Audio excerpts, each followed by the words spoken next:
Abu Darda, sahabat Nabi yang paling terakhir masuk Islam. Sahabat Nabi Muhammad SAW yang pertama kali masuk Islam disebut As-Sabiqunal Awalun. Mereka adalah Ali bin Abi Thalib, Khadijah, Abu Bakar Siddiq, Zaid bin Harithah, Utsman bin Affan. Lalu bagaimana dengan sahabat Rasulullah SAW yang terakhir kali memeluk Islam? Berikut kisah lengkap sahabat Nabi yang paling akhir masuk Islam. Sahabat Nabi SAW yang paling akhir masuk Islam adalah Abu Darda. Ia adalah seorang laki-laki yang unggul, penuh ketaatan, dan spesifik. Ia seorang muslim yang selalu berusaha menggapai derajat ibadah tertinggi yang bisa dicapai oleh manusia.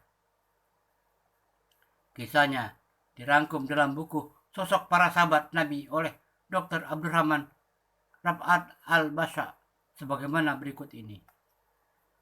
Abu Darda memiliki nama asli Waimir bin Malik dari suku Hazrat. Namun, orang-orang lebih sering memanggilnya dengan Abu Darda karena ia memiliki anak bernama Darda.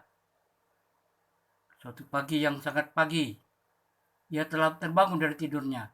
Ia lantas mengucapkan doa dan salam kepada berhala yang ia simpan di tempat terbaik di rumahnya.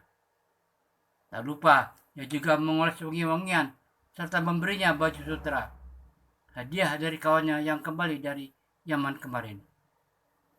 Setelah matahari sudah meninggi, ia lantas pergi menuju tokonya. Namun belum jauh ia berjalan, di kota Yathrib terdapat ruh rendah yang ternyata berasal dari sahabat-sahabat Nabi Muhammad SAW yang pulang dari perang Badar. Ia lantas menanyakan kabar sahabat jaliyahnya dulu, yang kini telah memeluk Islam, Abdullah ibnu Rawaha. Seorang pemuda menjawab bahwa Abdullah baik-baik saja dan pulang dengan membawa ganimah. Ia pun merasa senang dan lega. Meskipun Abdullah bin Rawaha telah masuk Islam, dirinya masih berhubungan baik dengan Abu Darda. Ia bahkan sering mengunjunginya dan menyemangatinya untuk segera masuk Islam. Namun, selalu saja ditolak oleh Abu Darda.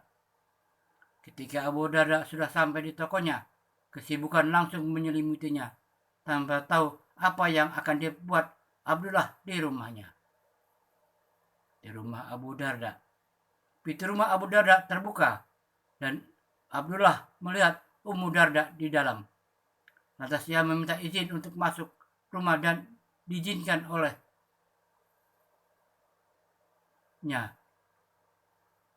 Di mana gerakan Abu Darda? Tanya Abdullah. Dia sudah pergi ke toko. Tak lama lagi tentu pulang. Lalu ia menunggu kedatangan Abu Darda di dalam rumah. Tanpa sepengetahuan Ummu Darda, Abdullah diam-diam masuk ke ruangan berhala dan menghancurkannya. Semua yang menyekutukan Allah itu sesat, gumam Abdullah. Setelah patung itu hancur, ia lantas meninggalkannya. Tak lama, Ummu Darda masuk dan berteriak histeris, mendapati patung sembahannya telah hancur berkeping-keping. Sambil memukul-mukul kepala dan menampar pipi, ia meratap, "Engkau menghancurkanku, Ibnu Rawaha, engkau menghancurkanku." Abu Darda pun pulang dari tokonya.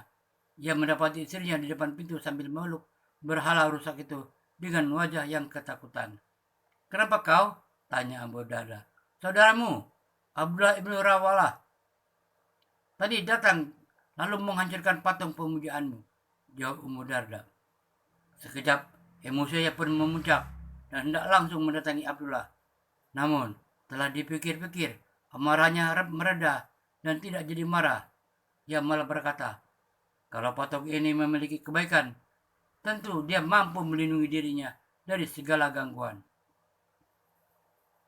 Setelah kejadian ini, ia langsung pergi mencari Abdullah ibnu Rawaha. Ia langsung meminta untuk diantar menghadap Rasulullah SAW untuk menyatakan keislamannya. Dengan ini, menjadikan Abu Darda sebagai sahabat Nabi yang paling akhir dari yang memeluk Islam dari kaum Khazraj. Sejak saat itu, ia langsung beriman secara mantap kepada Allah Subhanahu wa taala. Ia menyesali ketinggalannya tersebut, membalasnya dengan mempelajari agama dengan sangat giat dan tekun. dirinya sebagai orang yang kehausan akan ilmu-ilmu dan ibadah. Bahkan ia tak segan untuk meninggalkan jual belinya demi menghadiri majelis-majelis ilmu. Akhirnya Abu Darda menjadi sahabat Nabi dan orang yang paling mengerti tentang dinullah dan hafal Al-Quran. Wallahu alam bisawab. Semoga bermanfaat. Assalamualaikum warahmatullahi wabarakatuh.